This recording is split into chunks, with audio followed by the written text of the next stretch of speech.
A frozen wasteland, haunted by the undead and the dying. What is there to do but survive through the graveyard of horrors and a garden of bones?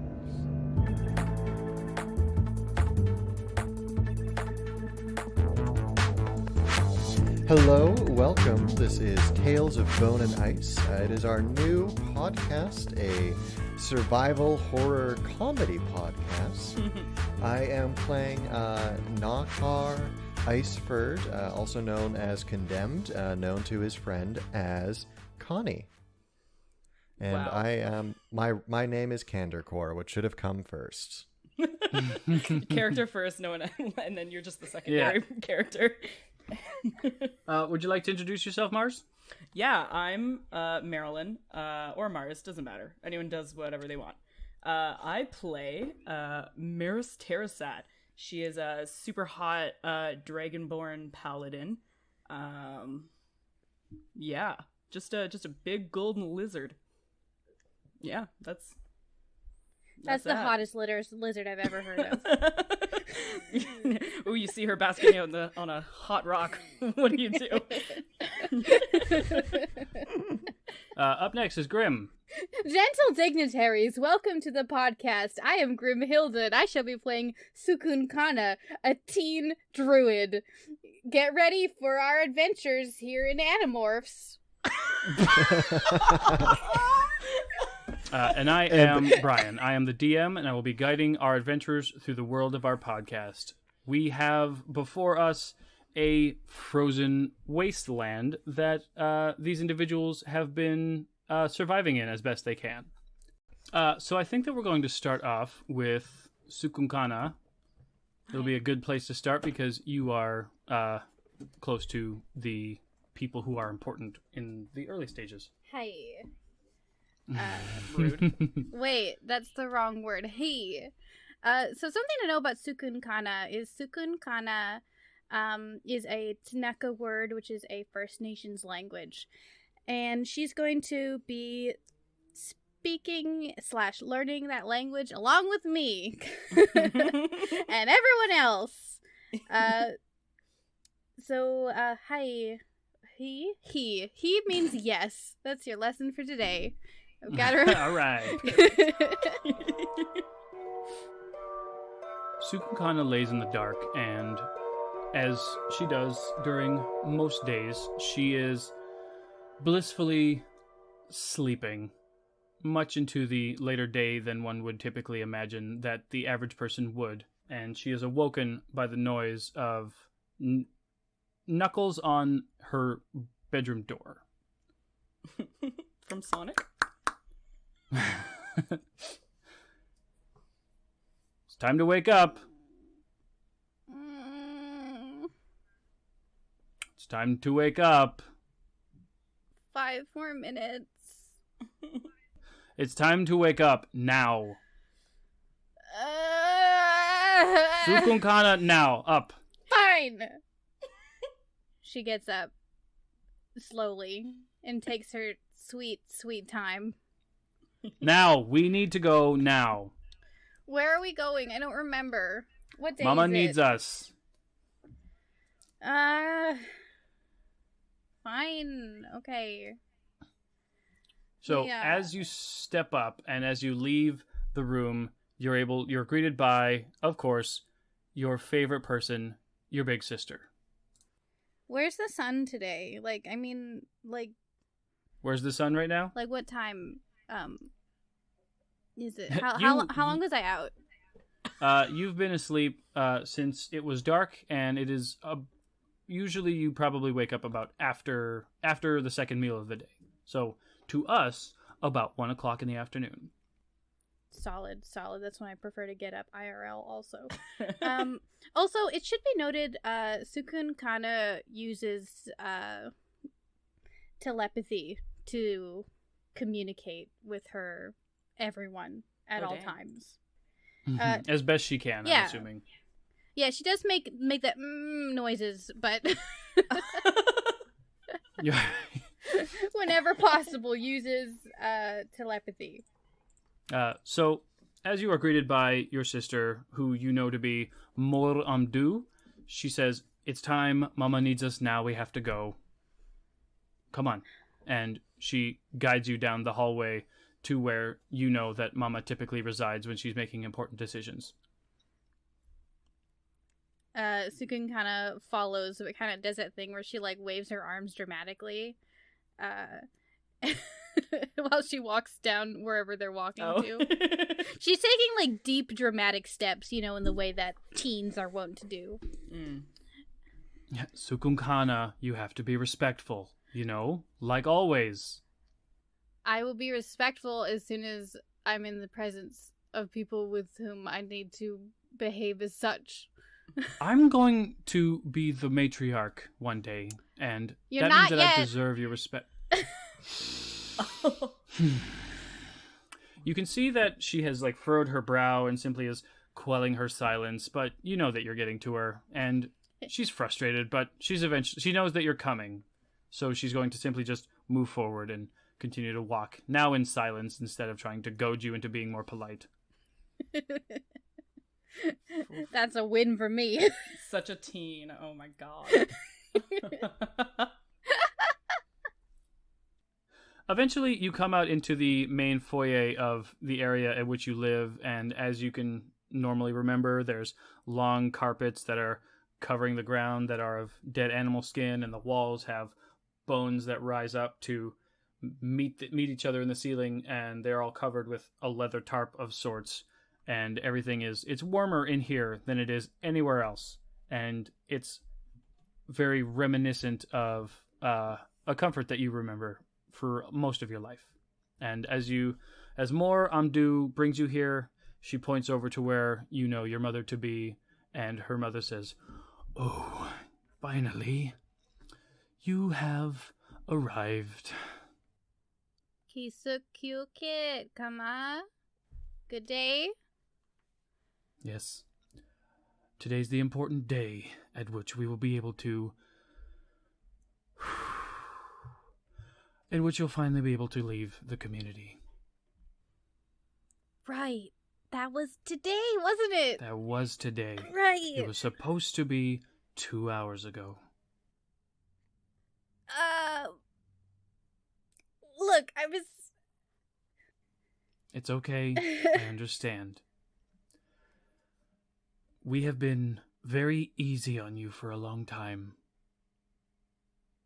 Unfortunately, we won't be there for you when you leave.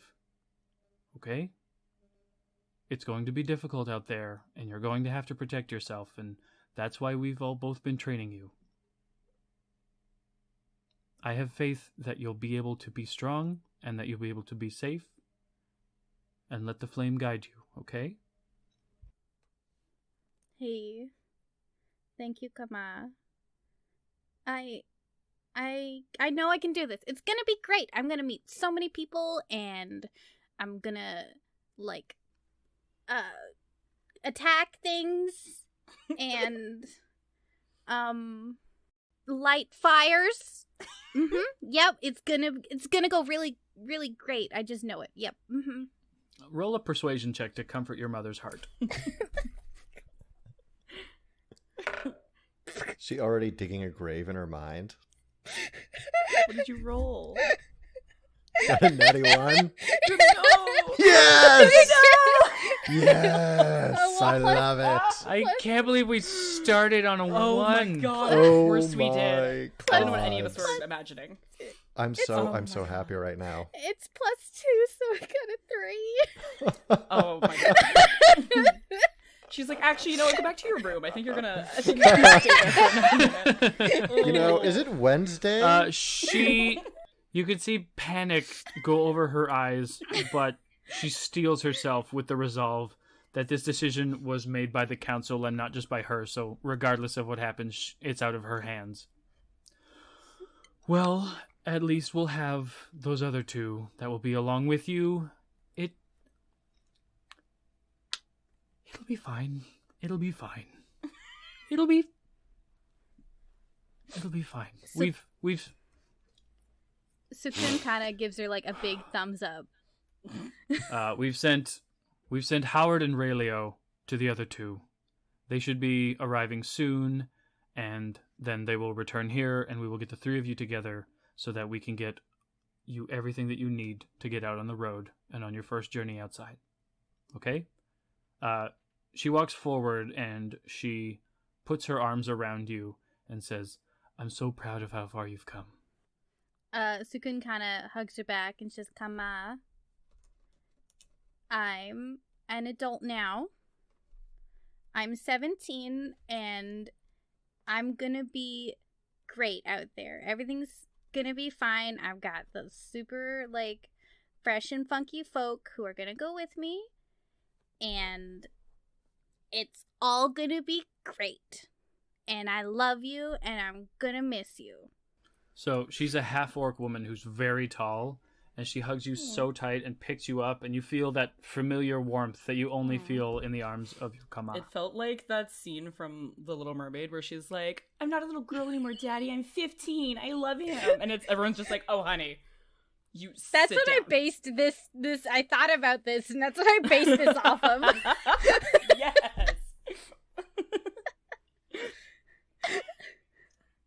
So we cut over, and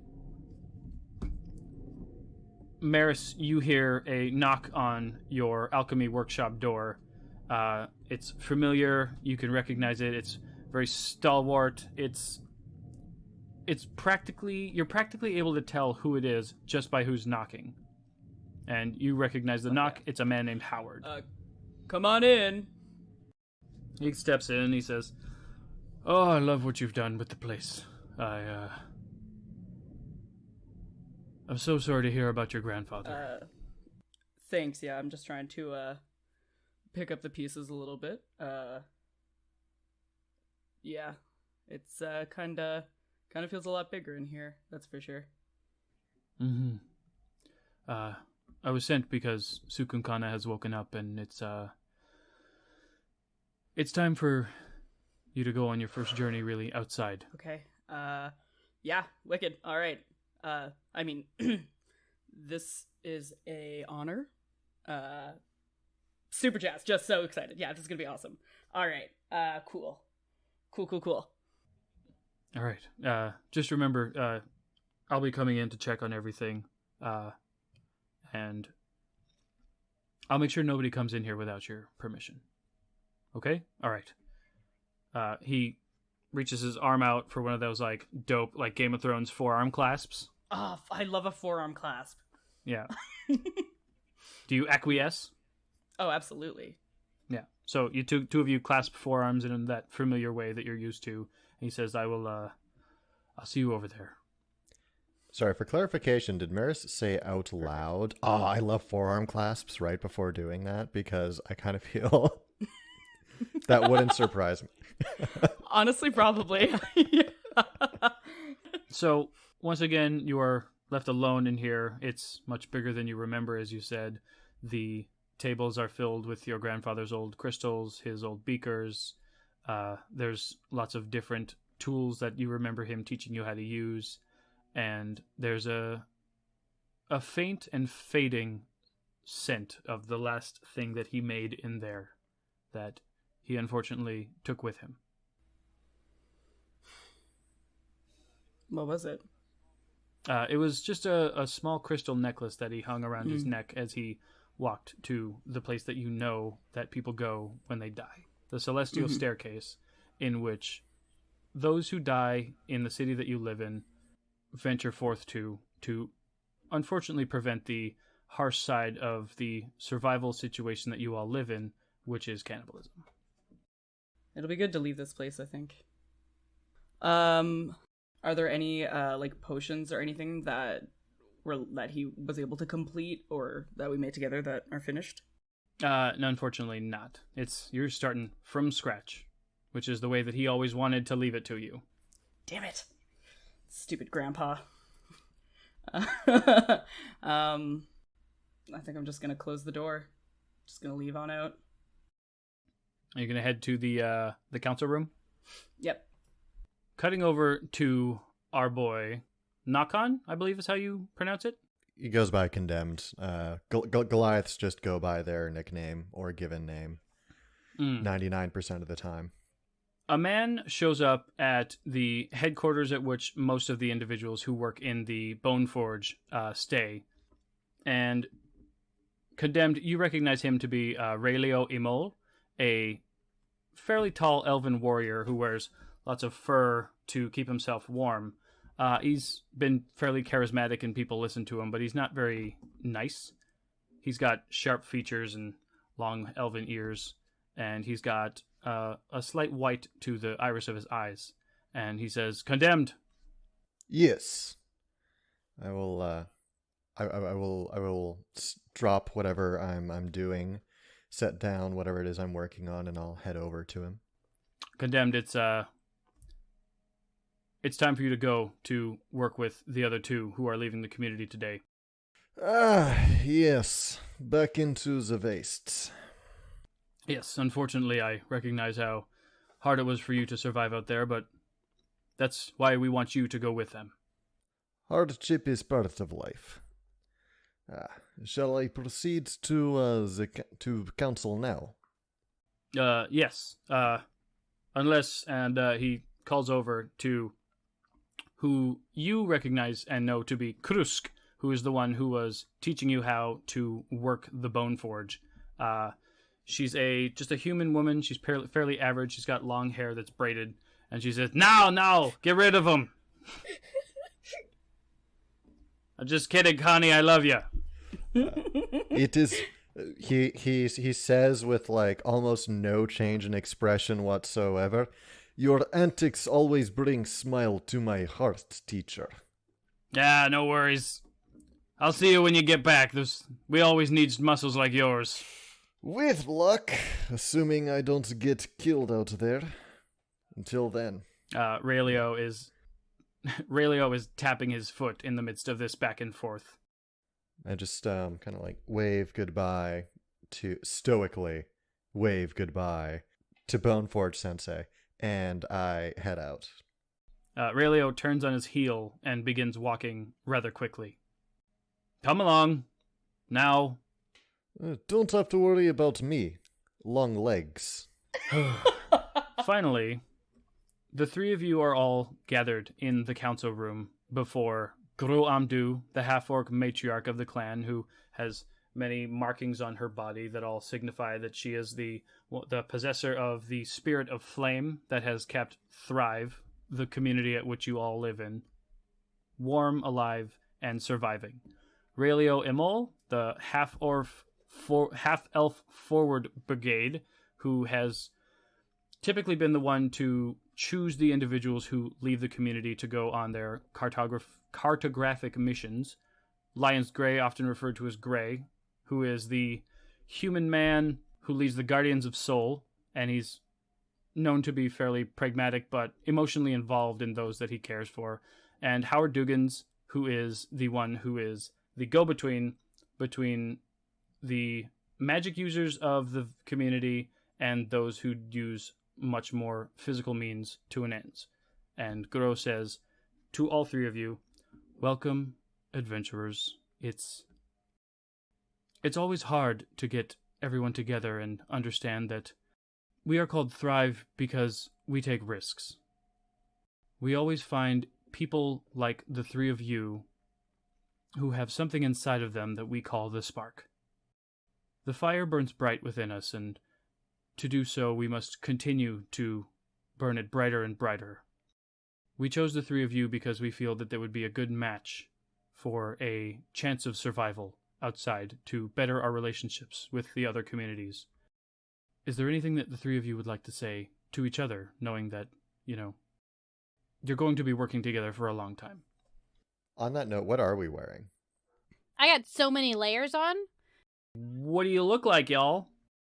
Imagine, like, a triangle wearing a hood. Because Cukunkana is, like, got, like, a jacket. She's got, like, warm pants on, fluffy boots. She's got, like, a big warm, like, poncho, like a parka thing, and a hood. Yeah, like a parka. And she's got, like like a hood on that's got really like fluffy fur around it. And she's got like a little mask on to keep her nose warm. I'm just imagining like a more wholesome version of a black mage from the early Final Fantasy games. Yeah, you can see like her like starlight colored hair peeking out under her hood, and her like sort of cataracts like eyes peeking out. But that's basically all you can see of her. She's got big gloves on. She's basically a walking blanket. That sounds comfy. I'm wearing some pretty simple armor.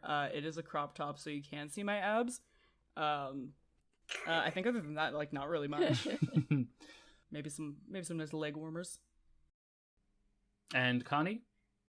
Connie is wearing some very similar to Meris's, I would imagine, plate, or not plate, but heavy bone armor, very simply made, no crop top. It's a little bit more, it's slightly more practical than that, I would say, and it looks very utilitarian. And he's got a big kind of bone shield on his left arm, and he's got a few like javelins, and he's got a little hunting knife, but like nothing that you would expect out of like, he doesn't seem to have like a major melee weapon unless he just goes in and stibbity stabs people with his little hunting knife. Bibbidi babbidi, I'm here for the stabby. So Emol and Gray are both present, and Emol looks at everybody and he says, "Okay, now I need to know what you don't have.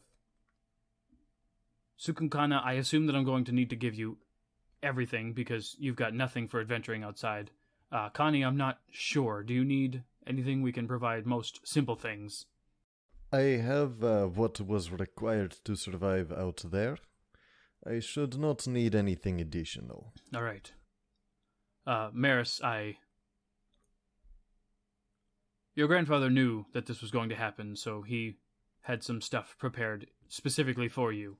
And he turns around, and there's like a large blanket that is full of stuff, and he brings it out before you, and he unfurls it, and there is the weapons that you remember him teaching you how to use in the training that you have done to being a paladin, and that's effectively your starting equipment. Oh, love the antiques.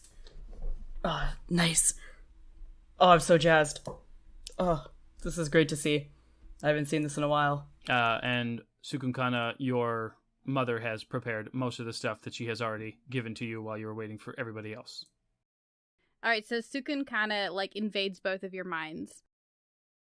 Sorry, I'm late, you guys. I had very important business to attend to. Deception check. Yeah, I'm gonna do an insight. I want to get a read on this woman. Okay, well, I got a 9. Does that mean I need to do deception? Yeah. Yes. Right, I forgot. I had to play Dungeons and Dragons. Hasn't been a player in so long. I got 19. Damn. That's teens for you. And what did you get for insight?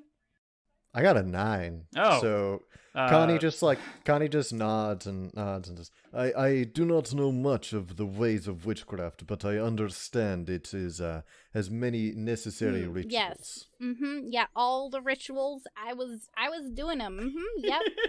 Hey. So about the stuff I need, what did come prepare, like food, like some what's gonna dry meat, you know, like what? So she says to everybody, like, Cukunkana, everyone here knows that you can do the magic food thing. It's okay. Oh, right. The yeah. I also know. I can. Right. It's okay. It doesn't have to be a secret between these people. You're all right. Okay? Food magic, you guys. Y'all want to kill a beast? I can make it edible. Don't worry about it. That sounds like it actually will probably come in handy. Is that magic? Yeah, and then she's like, look, and then she just, like, produce flame, and she's like, look, check it out. Your sister scoffs. If you want to see some real magic, and I take my fingers into, like, circle, like my pointer and my thumbs together, and I put them behind my head, and then when they come back out into view, they're attached like a chain. Oh my And goodness. then when I put them back behind my head, they're detached again. Magic! Magic! Oh my goodness. I do know how to use magic as well, though. Cukunkana, don't worry. Nice. We can be magic twins. Groamdu looks at all of you and says, well, it's good to see that you're all getting along so far. Okay. I'm shooting him a skeptical look as he says this. Her. Matriarch. Who's Emal? What does he do? Matriarch. Emal is the one who's in charge of the forward brigade. So he's typically the one who organizes the parties that go out into the wild. So the three of you are once again lined up next to each other, and you hear Groamdu tell you that there are 3 things that you all must do to prove that you are able to accomplish the goals that we have in mind for you. Cukunkana is fidgeting. One of them, the first goal that you have to do is introduce yourself to the most nearby community, which you know to be Continuance. It'll be a lot easier if you establish who you are early on, because then we can make more trade between our 2 communities. Second of all, you must prove your strength by bringing back some bones of nearby undead. It'll prove that you're able to handle yourselves in a fight out in the wilderness with no help. 3. Each of you must forge a gift for one of the other members of your party. That way, it'll develop a base level of trust between the 3 of you. Sukunkana is choking. Are you all right? Cukunkana breathed in some of the juice that she has in her hand. It is trying desperately to not cough over the speech. Here are the very serious things. So you have your goals clear. Do you have any questions? So, everyone also, if someone doesn't come back alive, I assume that reflects poorly upon other 2. I won't let Yes, anybody die. Keep others alive. Noted. Noted. He's going to like look at Cukunkana and just completely stone-faced, but you can see some calculation going on in the back of his head. Cukunkana's like, I got all the heals. She gives you like a thumbs up. Oh my god. Meris, any questions? Do you know how long of a walk it is to Continuance? It's 5 days there, 5 days back. Oh god, that's so much. Okay, sounds good. Fuck. Do we have like a little like sled to put all of our gear on? You have backpacks to carry for yourself. Great. Cukunkana thinks about this, about the fact that she's not going to be able to sit on the sled while someone else pulls her. Didn't know we were starting on expert mode. Thought we would, Is Cukunkana just like consistently like just trying to like sneak some she's berries like got some or like something? watsukana, some dried meat that she's just trying to crunch on while you guys are talking. Just ripping on jerky. Yeah, she's just got some jerky, got some watsukana that she's just munching on. Instead of saving her food for the road. So after Groamdu gives you all this information, Gray pipes up and he says, all right, everyone. I recognize that this is a bit of a journey, and it's not always possible to get a good rest in, so here is 1 potion of healing each. And he hands you each 1 potion of healing. Ooh. Put that in my inventory. Ooh. Thank you kindly. Well, it's not free. The information and the stuff that you bring back is more valuable than 1 simple potion of healing.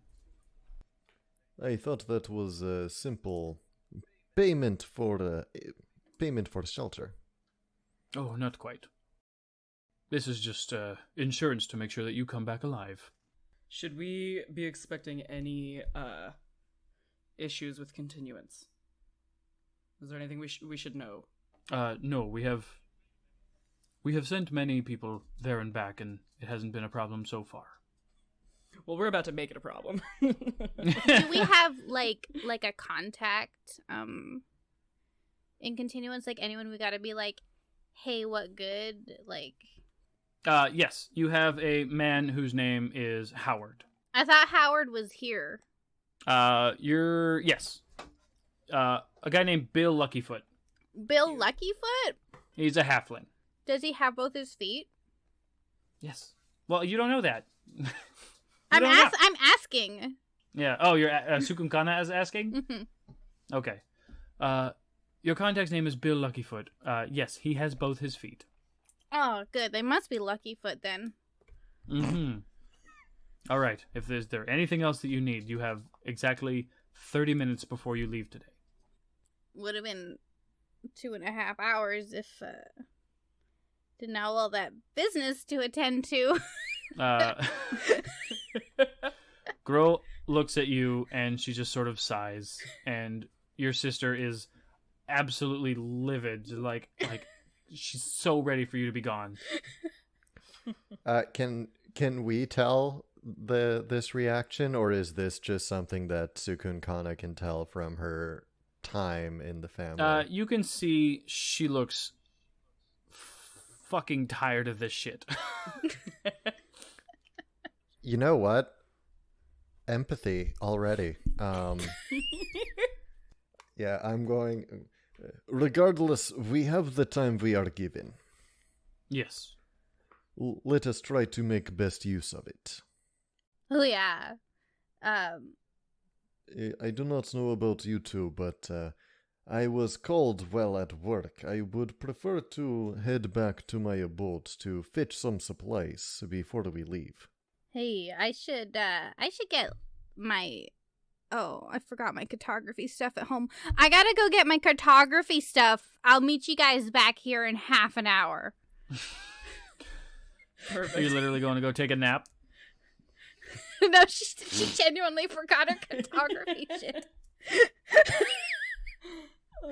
I'll be right back. And she just sprints, like, no warning. She just runs.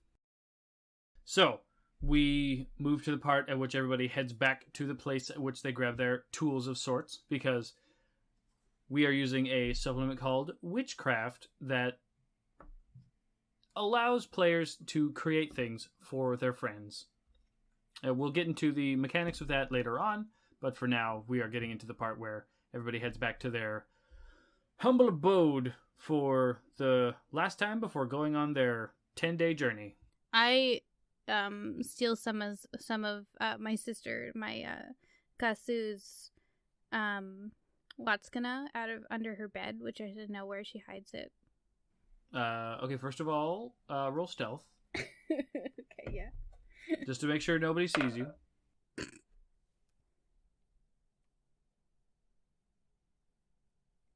I got a 4. Yeah? Yeah. Wow. That's cool. Yeah. Is that a 4 total? 4 total. Is that another No, nat it's one? a 2. Oh, Okay. honey. Oh, baby. Oh, no. I love it. So you hear from down the way, you hear your sister, "Hey, what are you doing going into my room?" Nothing. I thought I forgot something in here. I gotta, what? That's your room? Wait, where's my room? That's just... Next door. Okay, yeah, got Get it. in. I sprint in and I grab my stuff and I run out. And I'm like, okay, I love you, bye. Fucking teens. Just imagine her trying to sneak, but she's got so many layers on that she's doing like almost a T pose as she like waddles. I'm also loving my older sibling DMing for me, playing a younger sibling harassing their older sibling. Yeah, like it's a sibling little too inception. familiar. Grim runs over, gets absolutely busted by the sibling at which they were trying to sneak into the room of, runs away with their stuff that they got from their room, and the sibling is just left sitting in the hallway thinking to themselves, I can't believe... It's okay. She's leaving today. Okay. And then we cut to Meris, who is entering their alchemy workshop for the last time for a while. Everything is familiar. Everything is exactly where you left it. It feels pretty bittersweet, that's for sure. I'm going to go through and just kind of like slowly walk around the tables and the open shelving and just kind of see if there's any kind of things that I want to take. Definitely like if there's like a vial of with like a crystal in it or anything, like just something other than my alchemy. There's definitely some materials around that your grandpa left to get you started. Some simple stuff, a little bit of ice here and there that has been permanently frozen, some salt that they were able to mine from there, so you're able to use these crystals to do a little bit of stuff. There's some monster blood here and there in a few different vials. Just the basic stuff that you've learned to work with over the years of him teaching you how to go about the alchemical way. I'm gonna grab his cloak that he always had hung up next to the door, and I'm just gonna throw that on over my shoulders. It's nice and comforting, and you know how like some people have like that family jacket or whatever, like their grandpa who was in the war who had like the yeah, my bomber mom's jacket. smoking jacket had a dumb moose on it. Yeah. Mm-hmm. It's that same feeling where you put that on and you just feel the comfort and the strength from the generation before. I'm gonna take one last look at the room and I'm gonna leave for the hopefully not the last time. Oh my god. I was gonna say for the very last time. I might die. What if I die? Perfect. Finally, we cut to Condemned, who is at the bonesmith shop, greeted by your good friend Krusk, who says, "Ah, you're back! I thought I got rid of ya." Soon, my friend, soon.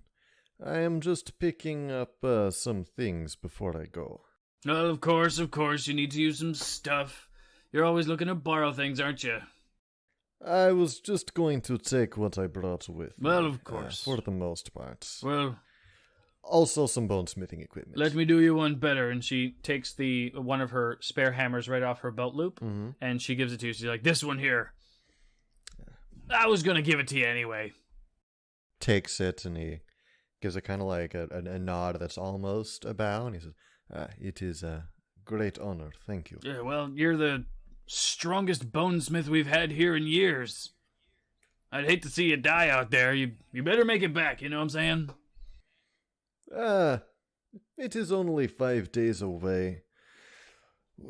Easy. 12-day journey max for someone experienced as for myself. With those two, I'll see you in a month.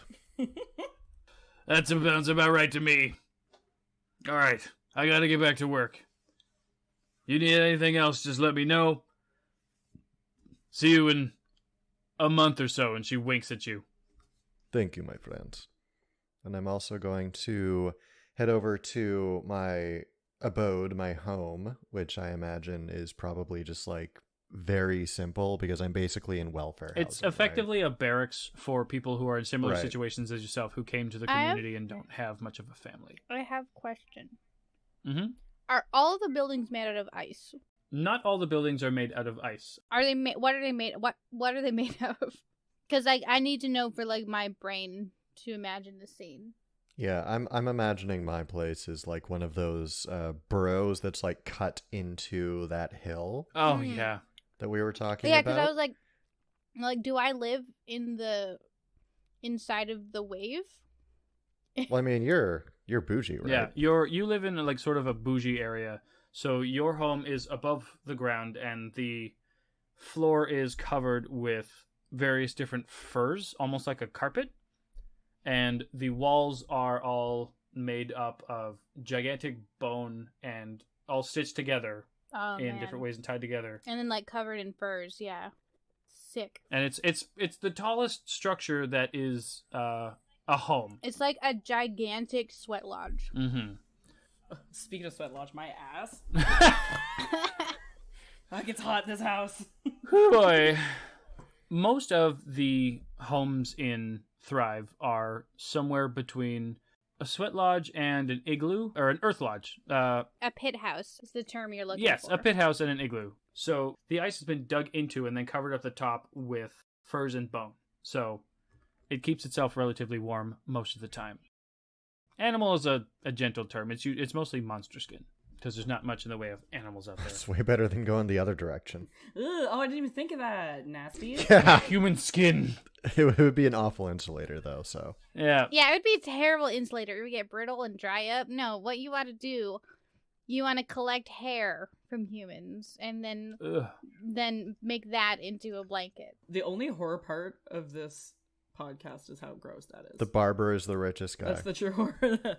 I don't want to. You're welcome. I should be running the horror podcast. I say terrifying things all the time, apparently. The funniest part would be how Goliaths would find that is like the weirdest fucking thing because really? they have no hair at all. So everybody else would be like, like, oh yeah, like it falls off all the time. You need all the insulators you can get. So it just makes sense. And Goliaths are like, this is so fucking weird. It's like if you walked into a lizard folk village and then they made everything out of their shed skin. So I guess Connie is not one of the Goliaths who have like facial hair. There are no Goliaths with facial hair.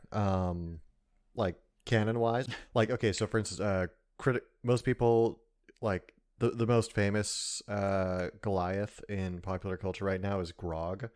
But he didn't naturally have facial hair. He specifically got a belt of dwarven kind, which gives you a beard. And the reason that he took the belt was so that he, as a Goliath, could experience having a beard. Bet it's a nice beard. Thank you. I grew it myself.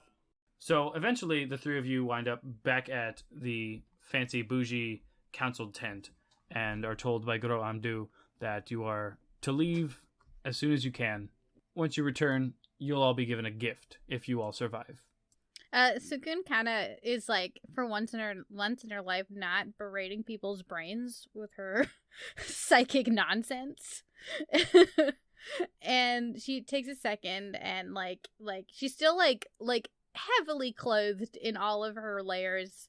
And you hear a little like, and she takes a couple sniffs and then she runs over to her mother, and she just kind of like gives her, like, leaps into her arms and gives her a really big hug. Condemned is going to like kind of put his hand up like as if this is like an embarrassing show of emotion, because it is. And yeah, he just does that thing where he puts his hand up to like one side and kind of like looks to the side to like preserve the dignity of the elders. So she holds you very tight, but not for very long. And she puts you down again and says, "It's okay. We've trained for this, remember? I'm gonna miss you. You'll be all right. You be strong, okay? I'll be back soon. You be strong. Don't cry too much while I'm gone." I won't. She sprints out the door. Okay. You two, you better go with her. Condemned like gives a little bow and he says, "We will keep her safe." And he has just now realized that this is like the daughter of the chieftain. He's like, shit. Now I'm very responsible for this child who's clearly incredibly useless. Yeah. This is now an escort mission. Yeah. Oh no. All right. We'll do our best to keep her safe. We'll be back when we can. Sounds good. The three of you leave, finally, and you probably chasing Cukunkana just a little bit. Eventually, I imagine she probably gets tired and slows down. Oh, she gets tired very quickly. Like, it does not take long to catch up to her. She's, like, winded after about 15 seconds of sprinting. Mm-hmm. So you see her about 30 or so feet away from you guys, and she's like this sort of this triangle with a hood who's just sort of like bent over and kind of like wheezing. I'm going to shoot Meris a look. This is going to be a long journey. I don't think we were really given the full details before we agreed to this. Gotta make the best of it. She is spellcaster, yes? As are you. Yeah, a little bit. I'll do what I can to help. We'll be fine. We'll be fine. We're gonna be late! And with that, you're off. Let's go! All right. And so the three of you begin your journey. Most of you, for the first time outside of the community, you're stepping outside and you're looking upon the vast frozen wasteland that you all see from the outskirts of the home that you have lived in for most of your life. And one of you, being condemned, has walked this desert alone many years ago. If I take one more step, it'll be the farthest from the Shire I've ever been. Also, them hobbits were gay. Just Definitely. Just saying. Pride Month, baby. thank you. They did that for us. So Cukunkana kind of gives like a really big sigh when she looks out at the icy wasteland, and she telepathically links to you guys and says, "You know, this all used to be water." What? Crazy, right? No. What? Yeah. No. Yeah. How do you know? Saw it in a dream once. Well, that's just a dream. Sure. Yeah. I have heard tales that once it was all water, yes. Back in old days. Before. But such was long before time of even any of our ancestors. Whatever it was once is surely of no matter to us. Well, maybe it'll be water again one day. We gotta get everyone out of town first. Yeah. if you get another dream that it turns into water, yeah, let us know first. Condemned just kind of like shivers at the idea of all of this turning into miles deep water. Yeah, I'm like looking under my feet, my big fucking lizard feet, just kind of like, ugh, I don't like that. While the three of you are chatting and walking, you eventually reach a point at which you were told that there are going to be several different recognizable features that will lead you to the city that you are, or the community that you are heading towards. Cukunkana's got out her little map that I'm sure that she was given as the cartographer. Yep. And she's like, okay, this is, yeah, and she kind of looks at the sky, yeah, we're going, yeah, the right way, yep, Lick a finger and put it in the air. The structure that you are able to see that tells you that you are going in the right direction is it's just a large lump of ice that has got a piece of bone stuck directly into the top of it. And it has another piece of bone at the top that is fastened with some string or rope of some sort, and it points in the direction that you are supposed to go. Oh, cool. This tells you that you have made your first checkpoint, and you were recommended to stop at the next one. How long has it been? It has been about 4.5 hours since you left. Are we taking a lunch break? All right, it's your call. I mean, it's nighttime. It's not dark yet. Oh, okay. Well, she turns to the other. It's like, should we take like a 5, like a 15? Yeah, we can. Why? To have a snack. His eyes narrow very slightly, which is possibly the most like emotional reaction you've seen from him so far. And he says, "You can eat on path, surely." Yeah, I can do that. Yeah, let's go. Do you need to take a rest? Maybe short rest, yes. Hey. Yes. Well, do not want you to be collapsing. Very short rest. 10 minutes. 10 minutes. 10 minutes. Yep. All right. She throws herself on the ground. Just starts making snow angels. Triangle snow angels. She's just clearly very tired, and she kind of curls into a little ball and shoves a little bit of food in her mouth and closes her eyes, and you can tell that she fell asleep immediately. Oh. So the two of you would know that you'd need to get something underneath her to prevent her from freezing to death. Perfect. Roll her over like onto 16 the layers bedroll. beneath her. You just need like a bedroll or something. Yeah, I'll roll her over onto my bedroll.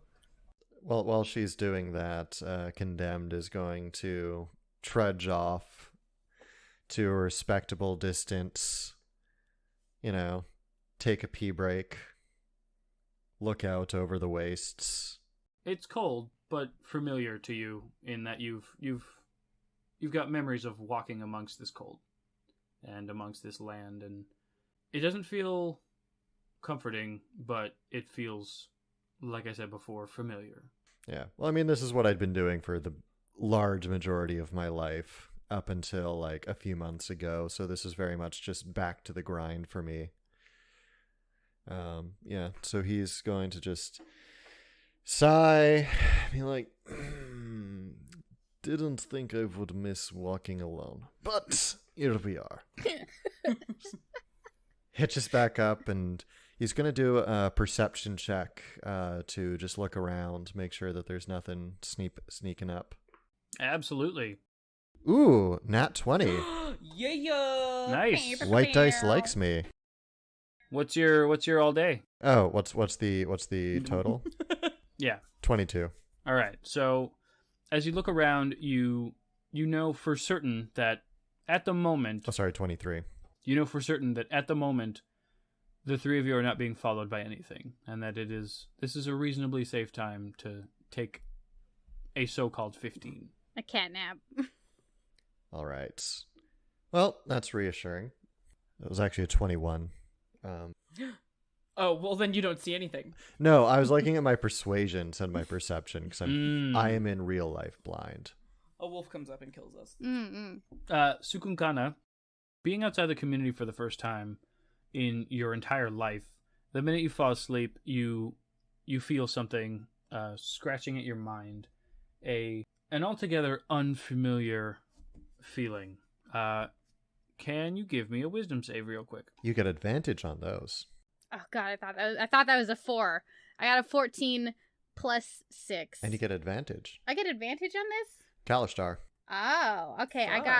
I got an unnatural 20 and something less than that. Hey. So you can feel this sort of being it's crawling inside of your mind, and as this is happening, you can feel the quarry spirit that you have residing within your mental facade fight it off with a fervor that is unfamiliar to you but comforting. And I also fight it off. Uncomfortable. Mm-hmm. Dislike. Your rest was physically restful, but your mental faculties. Well, no. were not. Can I help her fight it? Can I help my quarry spirit fight the thing off? Or does That's what you were doing. Oh, okay, all right. I'm clearly IRL, like awake, like no, like sleeping Cukunkana is like kind of like fitfully like furrowing her brow and like wiggling a little bit as she sleeps. A very active sleeper. Yeah, I'm just gonna assume that's kind of normal. Yeah. I'm just gonna scoot away a little bit. Don't want to get thrashed on. Yeah, I think I wake up as soon as like that's over, which is probably in about 10 minutes. Condemned would have trudged back over, and then he would have seen her, and he's like, oh, she is having nightmare. I don't know about what. Yeah, she kind of wakes up like, oh, has it been 10 minutes? Probably, yeah, like probably. You good? Yeah. Great. Yeah. Wait, did you have nightmare? It's complicated. Let's move on. Is ice turning to water? No. Is the ice turning into water? No, ice is not turning to water. We good. Look at this. She like knocks her hand on the ice and she's like, see, solid for like at least like 1 billion feet or whatever. 1 billion yalms. It cracks. That'd be so funny. You knock with your knuckles, and it kind of hurts your fingers because yeah, I'm like, ow. Smacking ice I is knew. not comfortable. She like looks and she's like, hey, someone, thanks for the bed roll. I forgot about that. I sleep a lot. You'll learn that about me. She rolls it up very politely for you. Oh, thank you. Super nice. Probably best to head on. Don't want to stand in one spot too long. Probably. Yep, ready to get on that road.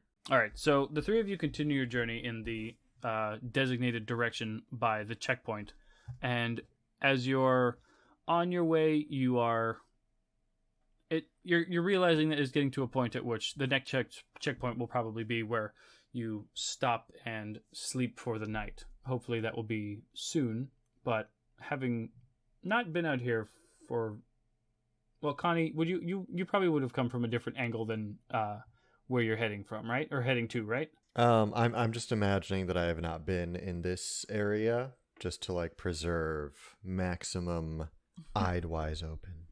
This new world filled with wonder. Surprise me, DM. Surprise me. 2 hours into your walk, Cukunkana has been doing her best to keep track of where you are going.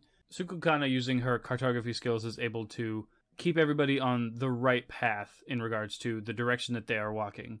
In doing so, you see off in the distance one of the similar structures that you saw before, the large mound of ice with a bone sticking out of it, pointing in another direction at which you need to go to continue in the proper direction to reach continuance. Can I get a perception check from everybody? Yes, Yeah. my first roll. What do you got for me? Gonna hit it, gonna hit it, Not gonna as get good. it, gonna get... Oh. I got 22. I got a 6. 11. All right, so with the 22, in the distance, you can see that there are 4 figures that are sort of making their way slowly towards you. Sunkun kind of immediately relays this telepathically to her comrades. So there's like 4 guys slowly approaching from over there. Gonna squint off into the distance. Connie, you would recognize what these are. You would have encountered them once or twice on your travels. You know these to be what most communities call ice thralls. They are undead that have been brought back by the possession of the spirit of ice. Ah, So they are humanoids who died out on their way from one place to another, who were resurrected by the ice. alright. I'm gonna like take my shield off and I'm gonna like roll my shoulder. Like, good news!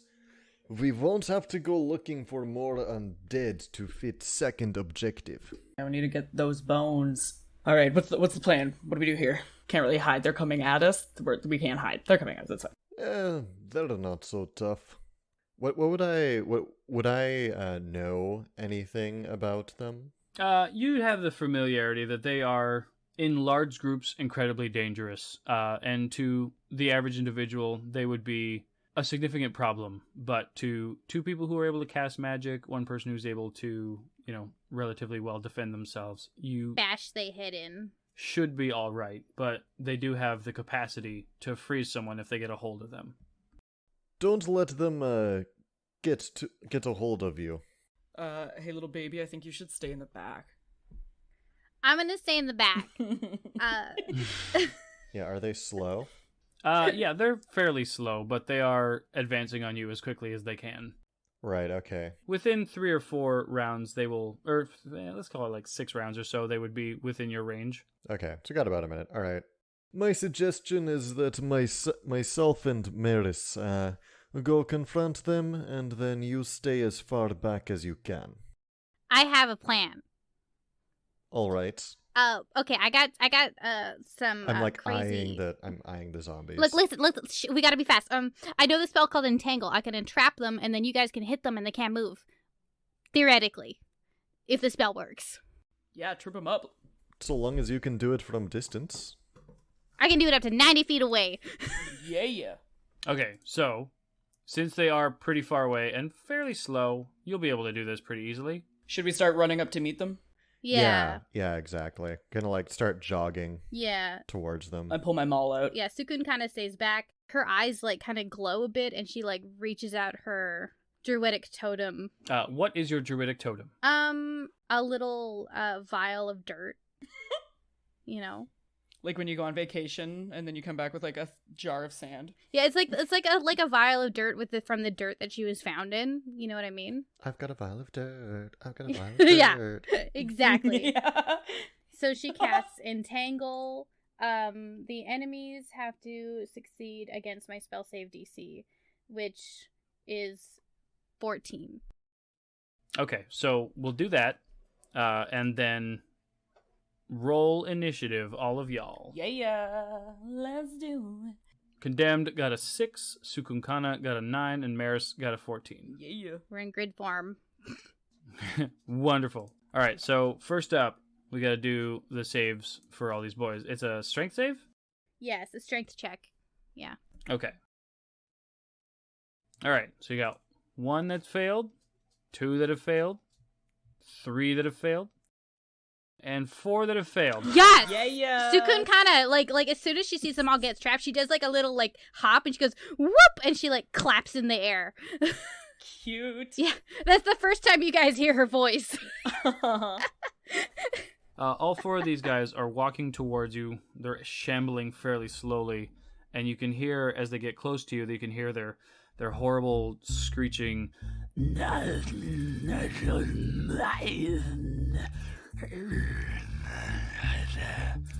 Hinna. I hate that. And as the ice beneath them reaches up and grabs onto them as if it were vines, which none of you are aware of, it grabs onto their ankles and they all stop moving and they look down. But they are unable to move. So they can do a save at sort of the end of their turn to get out of it, right? Use its action to make a strength check against their spell saves. They have to use their action to free themselves, or they just don't. Okay. Dumb. So, since we have one of the Skelly boys who go first, he's going to try to do that. He does not. So, he is unable to do anything. We got another one. He's going to do his best. He does not, so he stays still, and they look... It's unusual to look at undead and think that they look frustrated, but they look like they are unfortunate. They're just upset and they can't get out. You know that you fucked up your initiative rolls when half of the zombies go before you. First time. And that points us to Meris. Yeah. Oh, yeah. Super jazzed. Jazzed to be here. So you are about 60 feet away. I only have 30 feet walking thing. You can just like walk half the distance and then end the round and then walk and smash. Yeah, I'm next gonna have to round. do that. I'll run on up. Just jazzed. Okay, so you're going to go up about 30 more feet and get into position? Yeah. So Meris, hammer in hands, she runs up and takes a position about 30 feet away, or no, let's call it mid-running, so you're continuing to run. You run 30 feet forward, holding your hammer in hand, intending to take more speed at which you're able to intentionally knock one of these guys' heads off if they manage to come closer to you. Oh, yeah. Cukunkana, it is your turn. What is she gonna do? I don't have any long range shit. Produce flame. Produce flame. Yeah, produce flame is. I have to be within 30 feet of them. So how far away are they from me currently? You are 90 feet. Yeah, I am 90 feet. So I guess Cukunkana has a moment where she produces flame and she's like, I can't throw it that far, and then she starts running forward. So 30 feet distance. Okay, so do you run the whole 60 feet to get closer, or do you run 30 feet to stay behind everybody else? To stay behind everyone else, she just goes 30 feet. Okay, next up is another skeleton. This one gets free. He's able to get out of the entangle, and he's walking slowly towards Meris, who is close enough at which he is able to get some hits in. And he takes one of his horrible zombie arms and he swings it overhead down to try to get it onto your shoulder. You hear his horrible screeching as he does so. Wouldn't that require his action? You're right. It does require his action, so he does not attack. But he gets free, but he gets up in your grill. Damn straight. He's getting it within punching distance, Mare. His horrible zombie jaw skeleton jaw is hanging off of his chin slightly, but the other part is frozen together with a piece of ice. So his jaw is connected to his cheekbone with just ice. Good. I'm gonna punch. Next up is Condemned. Yeah, so Condemned is just gonna like jog up to like beside Meris and beside this zombie, and he's going to make an attack roll. So he doesn't pull out maybe he doesn't pull out a weapon or anything. Just as he comes in, he sort of does that thing where he pulls back and he just tries to do a haymaker against the zombie, and it's not super accurate. But he got a 13. 13 is what you need to get to hit this guy. Yeah. All right. We know the secret number. That's 9 points of bludgeoning damage to him. All right. Yeah, so I'm going to say, first volunteer, and just... Yeah, punch him in the jaw. I smack him. You raise your hand as you get close to this skeleton, this ice You've thrall, revealed your and you secrets. punch him across the jaw, and shards of ice and teeth fly out of his mouth, and you can almost see his head has sort of cocked to the side in a way that is incredibly unnatural. His jaw is hanging simply from the one side of his mouth as he screams in horrendous undead agony, similar to that of a familiar banshee. Okay, cool. Follow-up question. What are we doing for rest rules? Are we doing the standard long rest is 8, short rest is 1, or are we doing that like survival, the gritty realism one we briefly spoke about? So a long rest will be 2 days in this world. Okay, and a short rest is going to be 1 hour or 8 hours? A short rest will still be an hour. It's difficult to get a long-term rest because of the nature of the world. Right, fair enough. Okay. If you're in a city, you'll get a regular 8 hours and a regular sleep, but if you're out in the wild, you'll need 2 of those, one night and then another night. Okay. So it's your turn? Yep, that's my turn. Next up, another Skelemans. He's going to try to get out of the thing. He does not, so he is also still stuck. Back up to another Skelemans. He tries to free himself. Does not. Damn. Next guy goes. He does manage to get himself out, and he charges up on Condemned and Meris. That horrible, gross, grotesque that you are becoming too familiar with. I don't like it. This is getting out of hand. Now there are 2 of them. Meris. All right, well, now that they're in hidden area, if I use my breath weapon, it's a 15-foot range cone. Can I get all of them in that? You can get 2 of them, the 2 that are in front of you. Perfect. Okay, I'm gonna do that. They need to roll dex saves, I believe. Yeah, Dex DC 11. One makes it. The other just makes it. So they're able. They recognize fire as something that they should avoid, and so they are able to relatively. One of them relatively easily, and the other one just barely able to lean themselves out of the direct line of fire that you fire at them. So you still get to roll damage. I think it's halved. Yeah, they take half damage. So yeah, just kind of like, I'm gonna brace myself and I'm just gonna like, and then throw the fire out. And they take, it's 11, and then half of that is what, 5? Because you go down? Yes. Or up? Yeah, so yeah, 5 damage each. The one that Connie smashed directly in the jaw, the ice from it melts, and the horrible zombified remains of an unfortunate traveler cease to maintain itself and fall to a pile of bones right before you.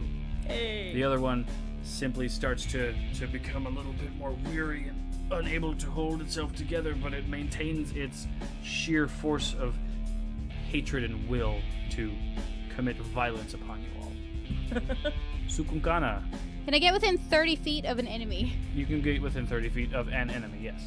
Okay, I get within 30 feet of an enemy. I'm assuming it's the one that's like almost dead.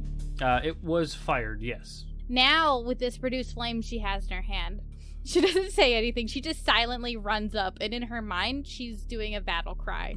Nobody can hear it.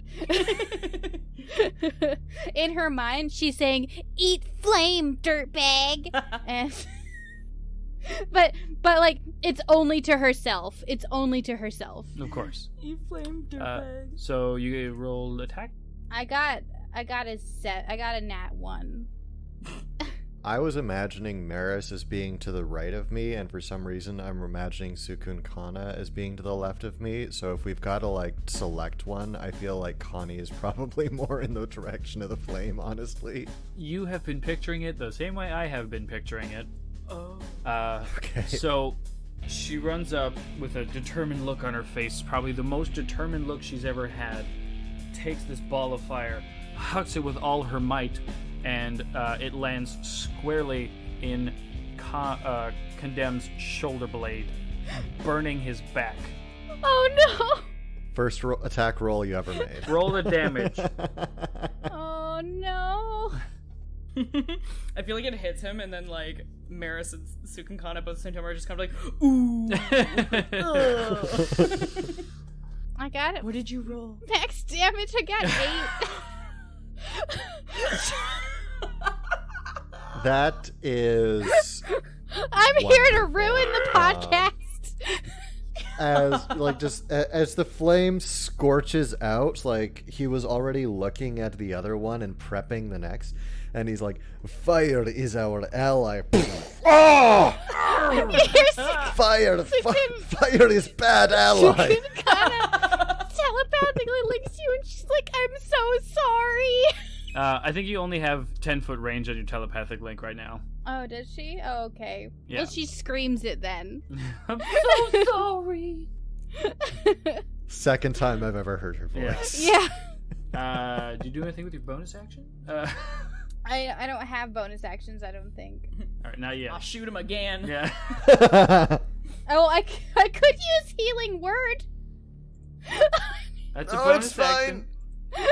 It's fine. That's all your spell slots. That I is think. all my spell slots, so I'm not going to. Mm-hmm. No, it's fine. So you've just been hit in the back with a small ball of fire.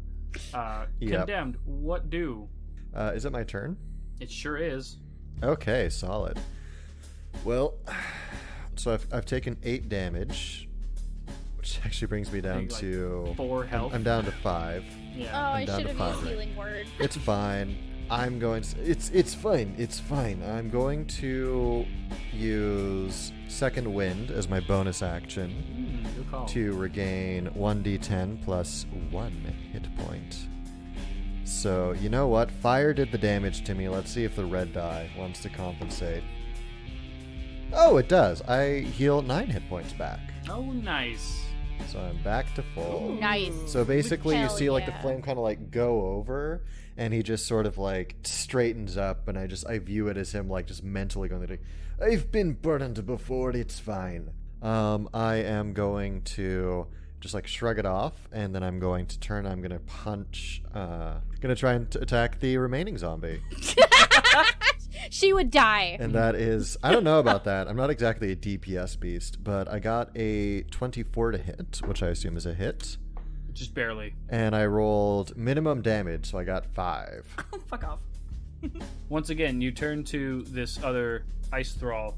You take your fist and you punch it square in the cheekbone, and you can feel the shards of glass sort of blister off of its face and crumble to the ground as you could see part of its exposed innards of the skull moaning and crying in an uncomfortable and unwishing tone. Is it still up?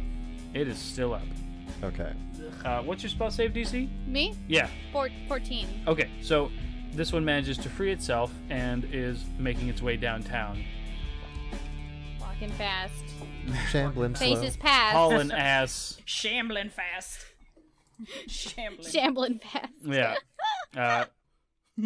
So he gets up in your grill, and you now have another melee friend, Who's you? Meris and Condemned.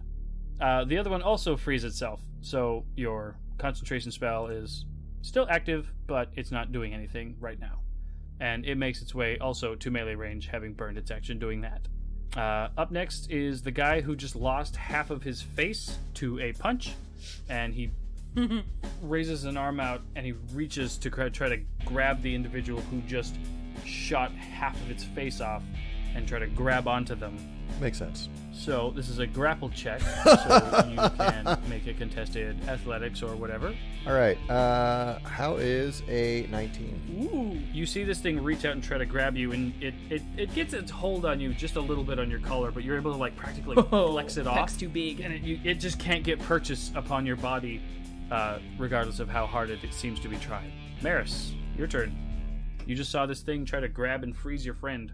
Well, first I'm gonna flex, cause rude. So I'm just gonna get a good grip on my maul, and I'm just gonna kind of swing it back and up and down on its stupid little head. Like one of those circus hammers.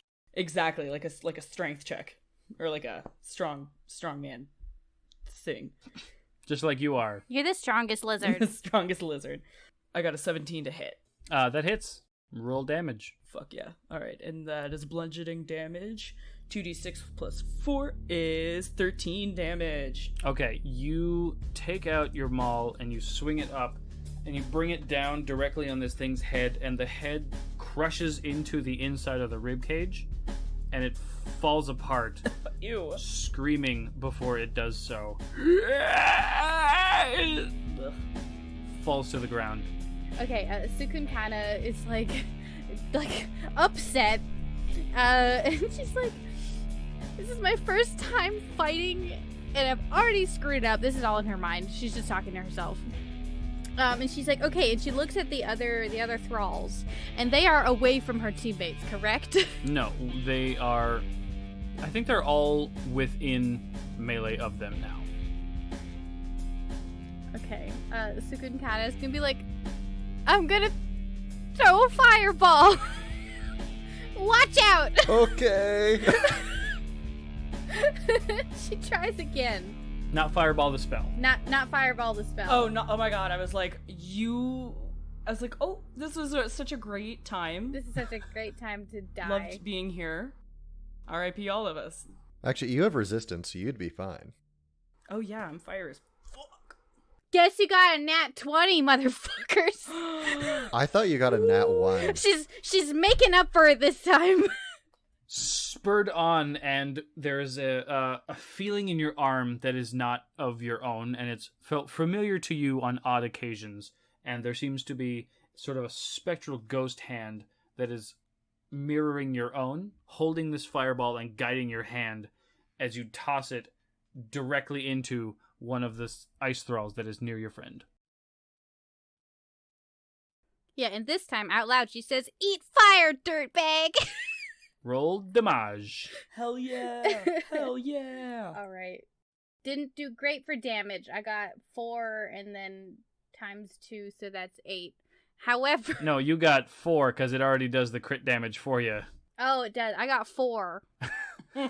Spurred on by the will of your guilt and the spirit dwelling within your mind, you send this thing flying, and it hits it directly in the eye, so the eye seems to melt out, and the glow that was formerly there seems to disappear because you've melted the skull over that patch. Juicy. Ew. Don't suppose these guys are vulnerable to fire. No. They ought to be. It would be nice. You would think. You'd think. But something magic bullshit. This is my world, I do what I want. Yeah. I guess it would be problematic if like half the enemies in the campaign were vulnerable to fire damage. Right? I considered it, but I'm like, nah, that's just too abusable. Condemned. Condemned is super fucking happy that one worked out a lot better than the first one did. He did notice that she seemed to do a lot more damage when she was hitting him, but The efficiency of her actions. maybe these things are resistant. Who knows? Anyway, so all right. Well, you're never gonna see this one coming, but he's gonna try and attack. Oh. So he got 23 to hit. Okay. Fuck yeah. Because this blue dice really likes me, but not the fucking blue d6. Because I got another 1 on damage. That's a total of 5. Which one is he hitting? The one that is not damaged or the pre-damaged one? I'm going to hit the pre-damaged one because I remember to focus fire. Okay. Do you have a specific idea of how you want to just hit this guy? Yeah, I'm just, as he gets, like, bashed in one side by the flame, Condemned is going to try and just uppercut into the side to take advantage of the momentum. Ooh. But he misjudges it a little bit, and he only really grazes, and that's why he got the 1 on damage. The fireball comes in and slams into its eye, slowly moving its head to the right. You take this opportunity and you swing your arm up in a right cross uppercut, and you barely clip the bottom of the jaw, but the jaw comes off and flies off into the distance. And you can hear a struggle to express anger escape from the body of this being. This man's sandwich days are over. And he's going to take this opportunity to try to grab onto you because you have been dealing some heavy hits to this guy. What did you get for your grapple check? Oh, yeah. Another 19. Okay. He got a 22.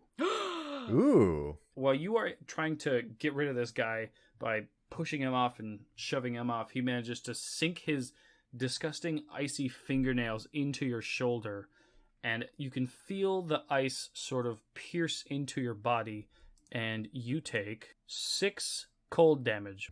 Okay, so you can feel a stiffness in your bones, and you will have disadvantage on the next attack against this opponent. Ugh. Bit nippy.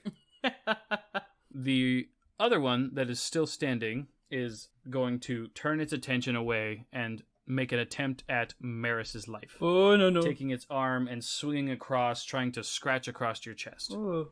As it swings its arm wildly and ferally, it pings off against the bone plate mail that you're wearing. Not my lizard titties.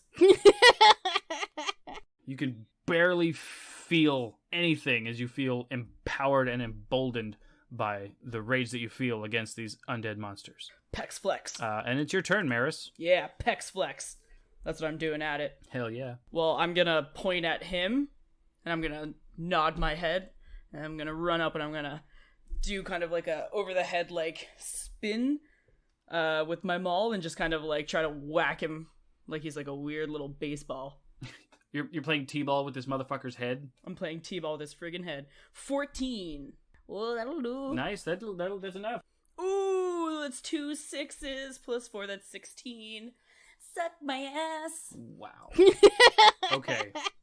After this guy pings his disgusting icy fingernails off of your chest, you can just see a quick opening. You swing your maul around your head, and you bring it in with the momentum of the loss of your grandfather and the willfulness of your first adventure out, and you bring this thing's head directly off, and it flies off into the distance, into the frozen wasteland. Do we just hear like a slowly receding? That's exactly what you hear. Far away, you hear the sound of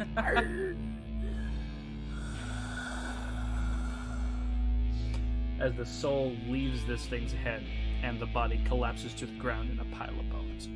You need to cool off. Fucking hate myself. You can tell the exact, like, Condemned was definitely noticing the pec flex and like the max damage hit, and you could tell like there was a little bit of interest there, and you're like, cool off, and he's like, never mind. Damn it. I just realized these zombies are turning into bones, like in RuneScape when you kill an enemy and there's just bones left behind and you gotta collect the bones afterwards so you can bury them later. Like, I didn't play RuneScape. I was too busy having sex with women. yeah, well. Cukunkana, it is your turn. She's gonna do the same thing. There's one left? Yep. Barely hanging on. Okay, she's gonna use that good old trusty produce flame. Blast him. Please get something decent. That's a good face that you're making. I like the face you're making. It looks like it's a good one. Like a nat 20, is it? Is it good? I'm gonna quit. I quit the podcast. That's another nat I'll one. quit. I First quit. episode you quit. I'm done. I quit. I'm Wow. over it. It's been. I don't want to play anymore. Yeah, this game's stupid and I hate it. I can't believe she's like it's Stupid. first day. She's Wow. already quit the podcast. 3 nat Yeah. ones. 3 nat ones. Goodbye, everybody. I don't You're even gonna have to want- replace me. All right, audience, we are accepting applications. I can recommend other goblins. Okay, but... so let me, and let's be clear here. She has made 4 rolls. She has rolled 3 nat ones and Wow. 1 nat 20. She's doing it digitally too. What are the odds on this? And these are all, digitally. Yeah, D&D Beyond is literally just like, Yeah. how about fuck yourself? This episode not brought to you by D&D Beyond. Oh my god. Wow. Why? Nani the fuck? I like to think that because God. it's gonna hit me. Obviously, I Well, like. roll damage. Who am I Just- hitting this just- time? Just okay. Let your DM do his job. I got a 4. As you take this flaming ball, tiny flaming sphere in your hand with the intent to just huck it at one of these enemies, it sort of rolls off of your fingers, and the bottom of your triangle seems to have caught fire. Oh god. So currently it is doing no damage to you because of the amount of layers, but you're going to have to use an action next turn to Stop, put drop, and roll. and you will take Yeah. a little damage I guess stop, drop, and roll. if you're unable to quell the fires with a dex check, pretty easy one. Okay. You will take Yeah. 2d4 damage. Amazing. I feel like the perspective of everyone else is they see Cukunkana getting ready to like throw a little fireball, and then she just fumbles it and drops like, "Ooh, it on too hot." herself and is currently on fire. Like you took a biscuit out of the oven too quick, and you're just like, ooh, hot, hot, hot, hot, hot, hot. You just drop it. I'm just imagining riot fail videos where someone drops the Molotov. Oh, yeah. You're just an infomercial. All right, Condemned. You don't, like, you two are too busy engaged with this stuff to see what's going on back there. Yeah. Wait, is Cukunkana screaming? Oh yeah, definitely. All right. Okay, so you can hear something's happening back there, but there's also a thing happening right Yeah. in front. Yeah, That's like going on the mental to-do Yeah. list. on your Sims queue. And Yeah. if you want to attack this guy, you still have disadvantage. Yeah, I do. All right. Well, I am going to do it anyway. But what I'm going to do is I'm going to try and like kind of dodge a little bit to the right as I do this, just so I can kind of like get a side eye of the chief's daughter. Just gently on fire. It's okay. Because I'm like, I don't want her to die. And all right, well, I hate to see it. Got a nat 20 No. and an 11 plus whatever. So that's a 17. Yeah. But I believe that still hits. Yeah, that still hits. And I got better damage this time. I got a 7 damage. Ooh. You sort of shift your weight, and you take a glancing blow off at your new companion, who is currently on fire, and emboldened by the fear that you could potentially lose this person, and that could be problematic in its own way. You grab the fist of the claws of this being that have latched themselves onto your shoulder. You grab the wrist and you chop down on the arm and break it off, and take one final blow to uppercut this thing out of your way, and it flies off into the distance, crumbles to the ground, and the pieces of the skeleton deform and sort of become like a bowling pin array of skeleton bones on the ground. We did it! Good job, team! That's it. Combat's over. Cukunkana stop, drops, and rolls immediately. Do you happen to have Druidcraft? Fuck no, I don't. Apparently. Oh, yeah, okay. You stop, drop, and roll. Condemned is going to come up and like throw some snow on her. Snow is difficult to get, but you're able to get a little bit. Some like ice chips. Yeah. Whatever. Just sending hail down. A bitch is on fire right now. Yeah, no, she stops, drops, and rolls, and I feel like with the assistance of her party members, successfully is not on fire. You are singed, but not hurt. Yes. Emotionally, Emotionally, Who's to she's say? devastated, and she will never Yeah, roll for recover. emotional damage. She kind of stands up, embarrassed. She's covering her face, and she turns to Condemned, and she goes over to him, and she's like, and mentally links, and she says, I am so sorry I hit you with that fireball. I didn't mean to. I felt really good about it, and I thought it was gonna go really well, and then I hit you, and I feel really bad. And then I lit myself on fire. And I'm so sorry. I thought I'd be better at this, and I'm not. It is okay. I'm going to put one hand on Cukunkana's shoulder and say, it is fine. Back when I was child, back with clan, I remember one huntress who we called Eagle Eye. Before she took her daughter on first hunt, we called her Eagle Eyes. Mistakes happen. Oh no! She looks up at you and she's like, you're really cool, you know that? You're so strong, I saw what you did. I set you on fire and you're just like, oh, no problem, bro. You're so cool. Like, man, I wish I had, like, muscle mass to any degree. I mean, you can also summon fire and ice vine and ice grip out of ground, so I think you were doing pretty well on the coolness department. Yeah, you technically got first grabs. Got zombie dibs. She kind of thinks about it. She's like, oh man, I guess it was kind of clutch. Oh, hell yeah. All right, I think it's time for bed. I'm very tired. You have about half an hour left to get to the next checkpoint. Oh, you were already there. Never mind. Oh, we also gotta collect the bones. Oh, yeah. We'll be grabbing those bones for sure. I would also like to turn to Meris, and I'll say, and you, that one hit with the hammer, that was very impressive. Thank you. My grandfather taught me everything that he knew. That mall was his, so tried to get some practice in, and I think it's working out. This is a lot of fun. I really like this. Hope this doesn't awaken anything in any of us. Just kidding. We're fine. We're mentally okay, right? Yeah, it's just some ice trolls. It is good first beginning. Small danger. I wouldn't like to see them again soon. Maybe after a nap. Nap is good. Oh boy, could I use a nap. Only one of you took any damage. Oh man, tired. Oh yeah, I guess Technically took more damage from my allies than from the enemy. So you did remember that you needed to collect the bones. You guys want to go and start doing that? I feel like we start walking away and they're like, oh shit, the bones.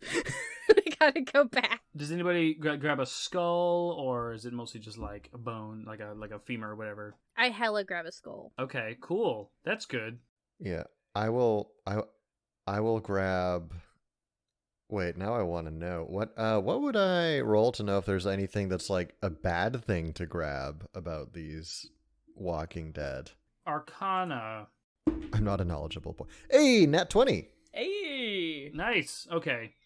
You would recognize that there are definitely certain parts of it that you should not touch because you can become infected with it. The ice can bleed itself into you. So if you grab these bones, you should try to look for ones that have no ice on them. But if you're able to grab one in a way that you do not touch any ice and put it in a bag, that is also acceptable and safe. slaps the skull out of Cukunkana's hands. Out of her little mittened arms, because she's definitely got mittens on. If the skull is dangerous, like it's got ice, or if it's intrinsically dangerous, then I will tell them before they start collecting the bones. Be careful, do not collect anything with the ice on it. Sukun kind of has her hands hovering over his skull as you say that, and she's like, Cukunkana, give me a charisma save real quick. Ah, fuck. You know what? I'm not gonna use D&D Beyond. You don't trust D&D Beyond anymore? I don't trust it. Oh, good. I got 6. Okay. So, you have your hand hovering over the skull, and you feel an immense need to maybe not pick it up, but at the very least touch it, and you can't quite seem to resist, and your hand slowly goes down as you touch it. I'm wearing mittens. You are? Yeah, you're wearing mittens, and as your hand slowly grasps onto the top of it, the eyes of the skull shoot beams of blue light outside of them, and you hear a voice inside your head, unfamiliar to the one that you have had with you for your entire life. And it says, We wish to find that within you which burns bright. We wish to steal the spark from those like you. You will fall. We will rise again. And the skull's mouth slowly drops open, the teeth fall out. The ice that was encapsulating part of the eye and part of the back of the bottom half of it, they all drain away and melt and immediately freeze when they reach contact with the ice. And you have a pure, clean, dry skull. God, at what cost? Could we all see that light? You all see the light. You don't all hear what she heard. I'm gonna run up and kick it. Yeah, exactly. We're both doing the exact same thing. Yeah, no, I was going to say her first reaction, she's going to punt it. She's going to punt the skull immediately. Like, do you're going to all see this, three she of us- stands up, and then she punts Do all it. three of us like simultaneously punt Can this we thing? soccer kick it to Hold each on. other? We're gonna do initiative check Yeah. just to see who gets there first to do the kick. Cukunkana, you have advantage because you are holding it. Okay, all right. Oh, fuck. Some idiot got 22. Some doggy. I got a 4. You got a 4? Yeah, I only got a 5. I got a 5. Great. Okay, so you have this skull in your hands. It's completely bare of ice. You hear the things it says to you, and you go, "Ugh!" and you kick it as fucking hard as you can. Roll an athletics check. Oh, I'm so good at athletics, so it's I a know. really good thing that I'm rolling athletics. That feels right up your alley. I got a 3. Okay, so that's like a 5 for you, right? I got Yeah. a 5. So you go to kick it, but you drop it and it goes past your foot. You kick it out and then you put your foot down, but you put your foot down where it was and you slip on it and you fall over. Okay. And then I start yelling, "The skull's evil! Get rid of it!" Immediately a Three Stooges Yeah. bit. All right. And then we go to poke each other in the eyes, but the other one blocks with their hand. Yeah, so Cukunkana actually does like scramble away from it in fear. You know, the way in which one scrambles backwards. Real quick for me, roll a sanity check. So that's a d20 plus your sanity modifier, which I believe is a -1. Great. Look, are you surprised at this point? No.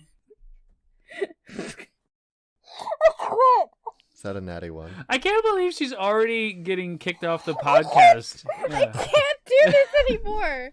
I can't. Wow, I thought it was going to be me. Okay.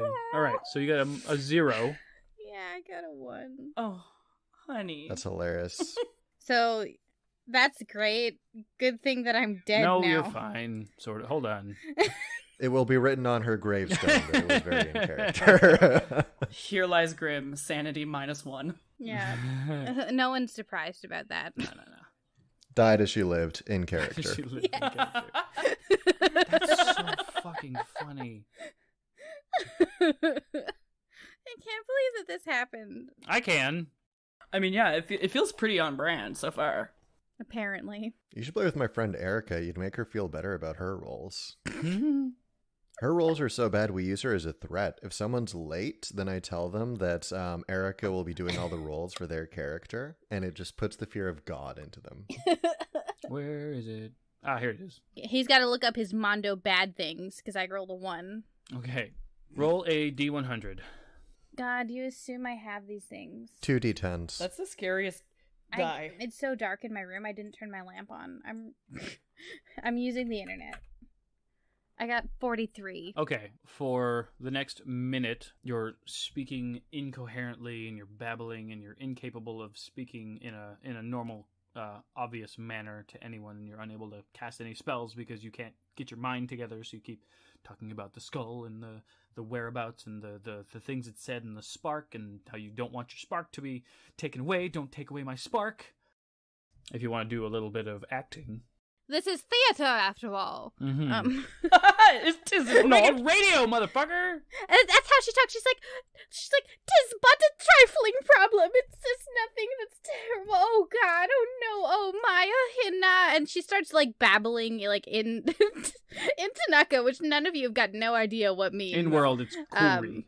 I'm gonna take my bedroll while she's doing this and just kind of try to burrito her up. Yeah, It lasts for about 60 seconds, a minute or so. like swaddling this Yeah.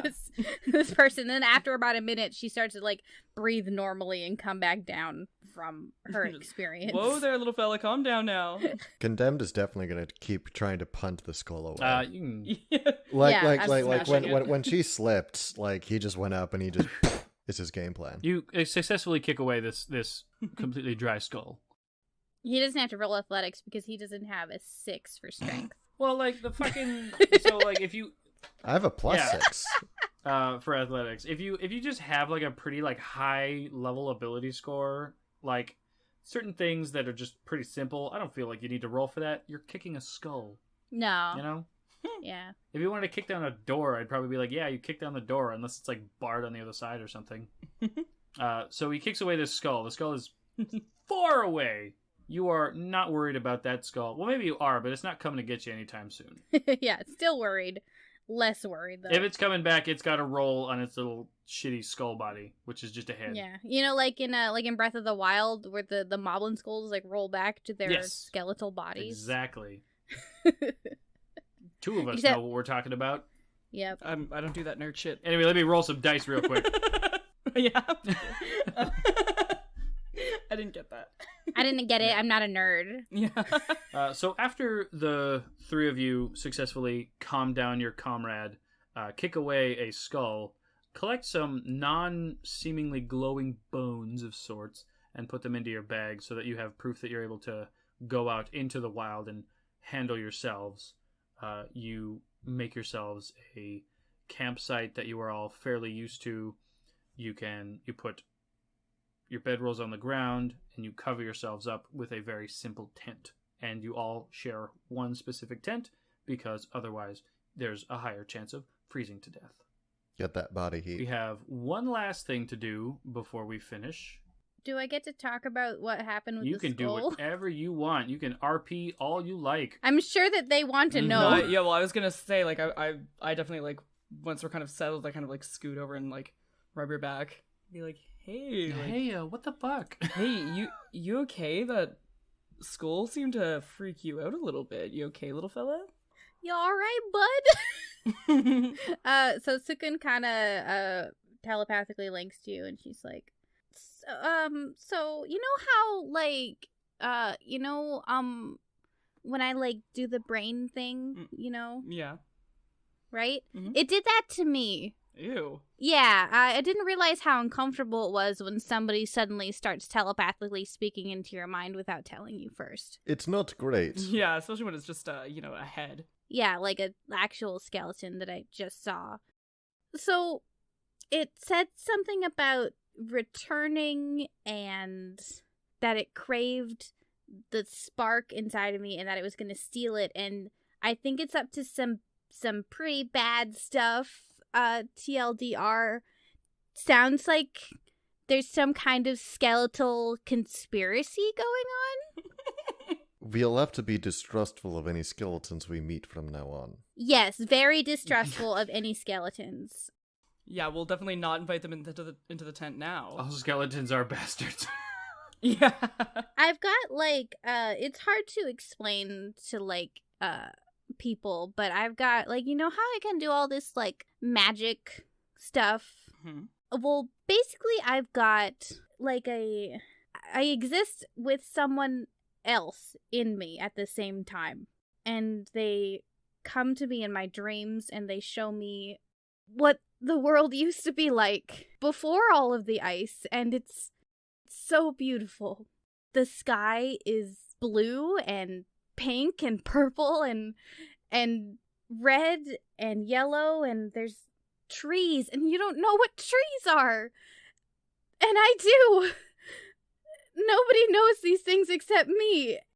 And it kills me. And I'm so scared that whatever that thing in that skull is going to try to take that away from me. That's not gonna happen. The descriptors that you're receiving are impossible to fathom. The sky that you guys that you are aware of is covered by an immense layer of white mist and cloud. You can't imagine the sky being anything other than white, and you can't imagine so much color in the world. It's unfathomable. Listen, Cukunkana, whatever that skull was doing, don't worry about that. That's fine. We're gonna get away from that. Your spark isn't going anywhere. You got us. We're here to protect you. We're here to help you. As for the voice and the things you see in your head, can you trust them? Yes. Absolutely. Is this something that elders of Thrive know about? Yes. Kama, she knows about it. My family knows about it. Do the elders know about it? The council is aware of what you say you feel, but Gro Amdu and Mor Amdu are the ones who believe and know you to be telling the truth. The other ones simply hear you and know what you say, not necessarily believing that it is real.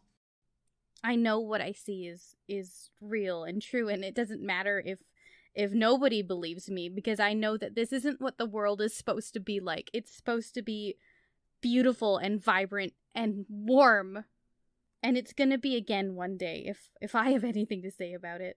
Condemned understands that Cukunkana feels very strongly about it, so he does catch himself before he looks worriedly to the ice underneath his feet again.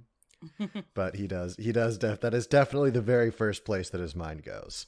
That's what I was thinking too. I was like, well, it is best not to focus too much on these things, I think.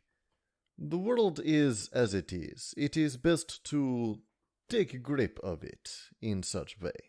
and if it makes you feel better, when we go to continuance, we can see if anyone there has, any clue what you're doing, like what all of that is. If that makes you feel better, we might have to not come out right and be like, ooh, our little buddy sees shit.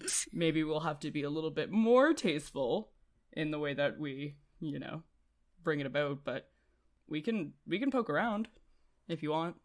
Sukun kind of nods, and she's like, that's why I wanted to leave, because I want answers, and I want to help the entire world get free of whatever this is. Thank you. Sleep is passing over you so hard right now. Yeah, she's like, I need to sleep hella ASAP. Exactly that way.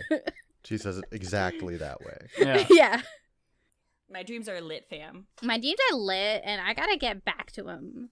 I gotta visit the sun. All right, yeah, so I think it's time to bed down. The very first thing when Sukun kind of falls asleep is he looks to Meris. He says, she's not going to take watch, is she? There's not a fucking chance. No. Not a chance. Yeah, she's asleep as soon as she's horizontal, instantly. There's no discussion. She just kind of lays down and immediately she's out. This makes sense. I will take first watch. All right, so Meris, you bed down and you fall asleep the way that you are not necessarily accustomed to, but that you are able to do in these situations with the knowledge that you have now been given. Condemned, you sit up and you watch through the one point of view that you have through the tent, because you are still trying. You are the largest of everybody, and you will give off the most body heat, so it's best for you to remain inside. I mean, yeah, he would occasionally pop out and do a quick circuit. In your popping out and doing your quick circuit, give me a perception check, and it's dark as hell, so it'll be at disadvantage. Goliaths are one of 3 races without dark vision. That is an 8. Everything seems fine for now. You don't hear anything, you don't see anything. The wind is blowing relatively hard, but there's not a whole lot that is giving you much grief, so you aren't too concerned about anything. You finish your rounds, and I imagine you go back inside and wake up Meris. Meris, before you wake up, you are dreaming a familiar dream of your grandfather. The two of you are at one of his work tables in his alchemy shop, and he's saying to you, well, it's not that hard. You just have to have a certain delicate touch to it. You know what I'm saying? It's simply watch. Look. And he takes a small bit of ice, and he puts some salt over it, and he takes a small vial that is filled with the blood from a monster that he slain recently, and he pours it on top, and he puts just a little bit of pressure onto it with a small brick of ice that he uses, typically for this very same thing. And you can see a small light glowing from underneath the brick. You lift it up, and you have a slot in which you now are able to recreate a similar shape into the brick that you have. He says it's just a matter of patience and timing and awareness of pressure. You see?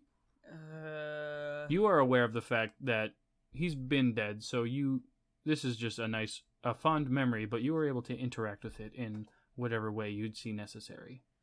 Listen, Pops, I think we both know that the delicacy really isn't my strong suit. Can I just throw it in? If you were to do that, you would wind up with this. And he pulls out a large trunk that is underneath that is full of the exact same thing, but they are all different, and some of them have broken bits in them, and some of them have the gem lodged into it, and it's not of much use anymore. And see, this is how I know that you have to be more gentle. Yeah, I mean, that's kind of one of the, that's the biggest lesson you've been trying to teach me. I should have listened to it more, I think. I should have listened to you more. Well, we have lots of time. I'll be around for a long time. Yeah, of course. You wake up. You wake up to a Goliath shaking you awake for your watch. Very gently, I'm sure. Pappy? Pappy? Not unpacking that. Like when you call your kindergarten teacher mom for the first time, then you're like, fuck. I live in fear of calling my supervisor mom. I live in constant fear. Yeah, kindergarten teacher. Not fourth grade teacher. That's, yeah. No, honey.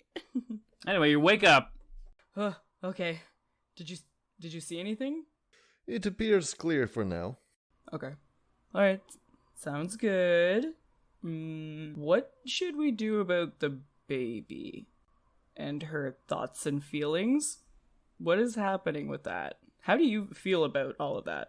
I'm gonna check to make sure that she is still asleep. Oh, you don't have to worry about that.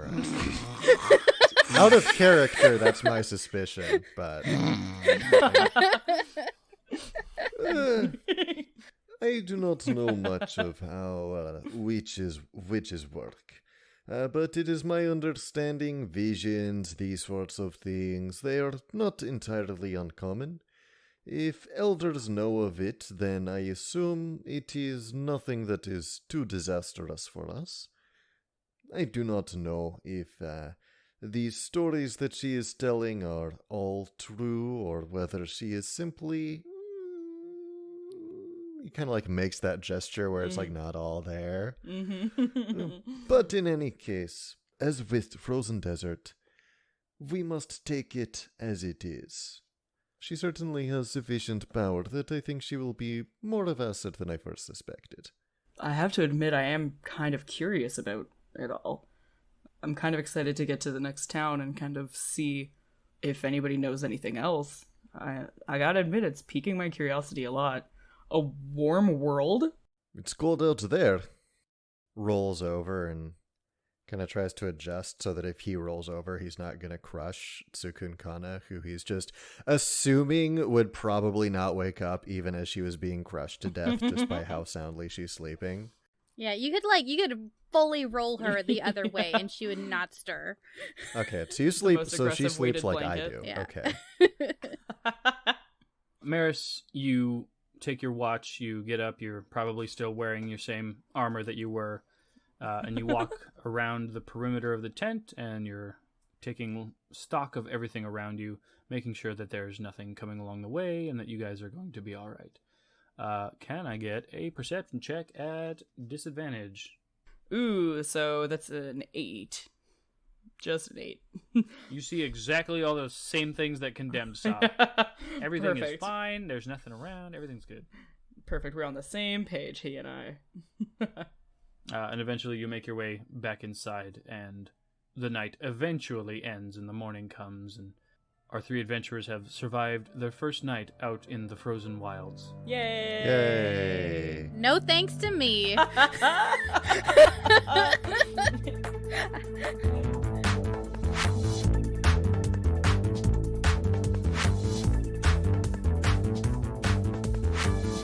Thank you for listening to the first episode of our new podcast, Tales of Bone and Ice, starring Grimhilde as Cukunkana, CandorCore as Condemned, Marilyn as Meris, and myself, Brian Sherwood, as the DM.